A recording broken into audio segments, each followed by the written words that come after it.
Imagine being at war, but no one told you it ended. For nearly 30 years, one man kept fighting a war that had long been over, hidden in the jungle, surviving off bananas, suspicion, and loyalty. This is the story of Hiroo Onoda, the World War II soldier who didn't surrender until 1974. Hiroo Onoda was born in Japan in 1922. At age 20, he joined the Imperial Japanese Army. He trained in guerrilla warfare, sabotage, survival, blending into enemy territory. His teachers believed it would take years for all-out war to break out again. So, focus on the fundamentals.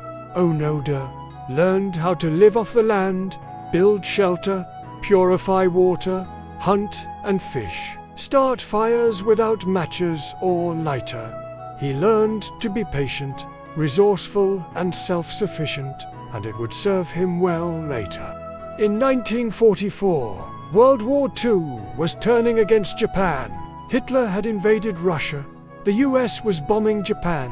China had joined the Allies. As Japan prepared for invasion, the army sent Onoda and dozens of others to the Philippine island of Lubang for what they thought would be a final hurrah. The plan was simple. Japanese soldiers would seize key points around the island, secure it, defend it, and the troops would regroup in 3 months. The Americans couldn't attack Japan yet. They needed the island for bases, supplies, etc. If successful, Onoda and his squad would delay the Allied landing and buy Japan time. If not, they'd become martyrs for the Empire. On November, the Allied troops landed on Luzon. Fighting hard, the Japanese seized most strategic points, including Mount Balilang, where Onoda and his team made camp. From their vantage point, they could see everything and hear everything.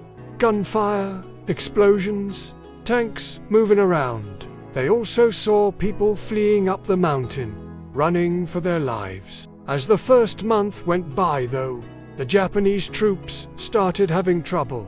Food supplies were low. The guerrillas were hungry, tired, being picked off one by one. By Christmas, the remaining Japanese troops knew the island was lost. They fought till the end. Surrender wasn't an option. No one wanted to spend the rest of their life in an American prison camp. Most preferred death, and death they got. The few survivors fled into the jungle. Only 4 men, led by Onoda, made it deep enough. They wore enemy uniforms, so the villagers didn't recognize them.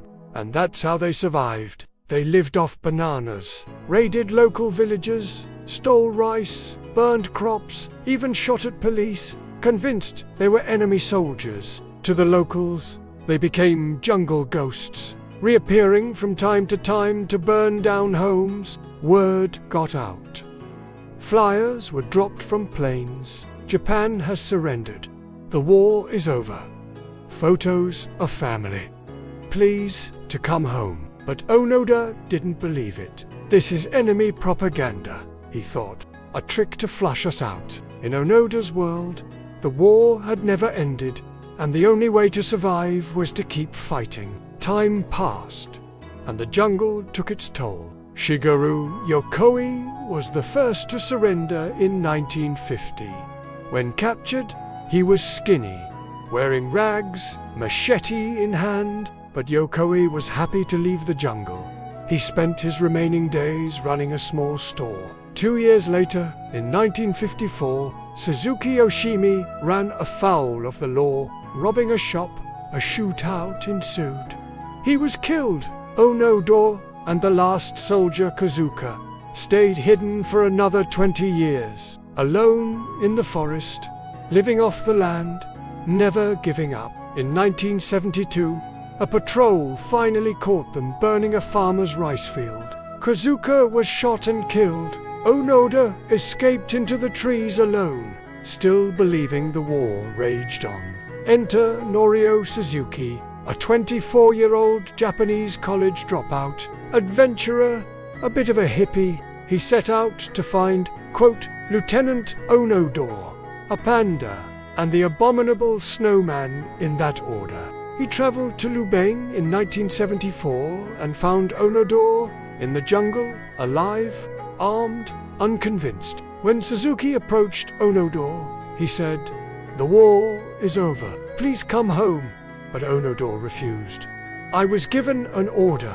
Only my commander can relieve me." So Suzuki flew back to Japan and found Onoda's former commander, now a bookseller.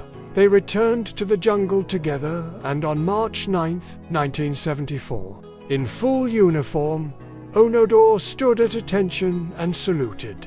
His old commander officially relieved him of duty. He surrendered his rifle, sword, grenades, and still working radio after 29 years. Back in Japan, Onoda was a legend. Some saw him as a hero, others as a tragic symbol of blind loyalty. He appeared on TV shows, gave interviews, met celebrities, wrote an autobiography. In 1976, he was invited to Lubang to meet the people he fought against.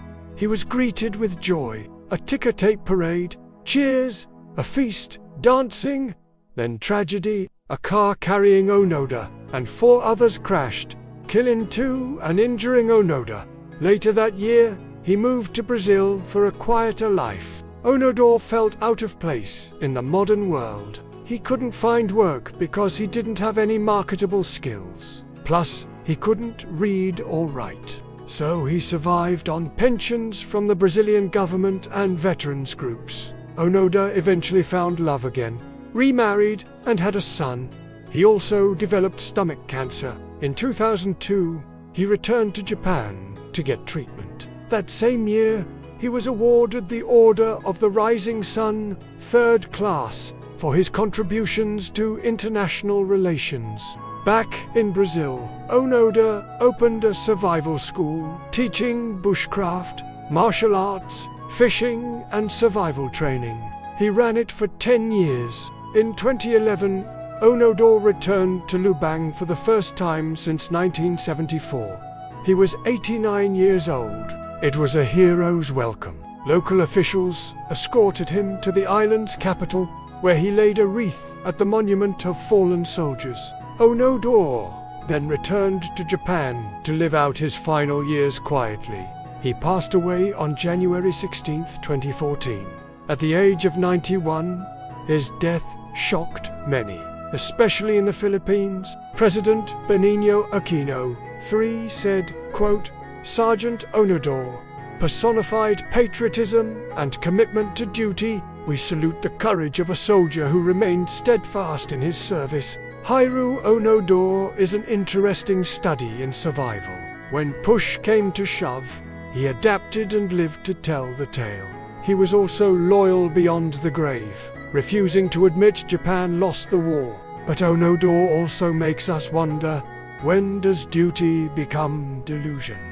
And how far would you go to follow orders? For Onoda, duty and loyalty were everything. He followed orders implicitly and paid the price. He lived half a century ago, but his lessons are timeless. Remember, you can choose to stop fighting, even if the other side won't let you win.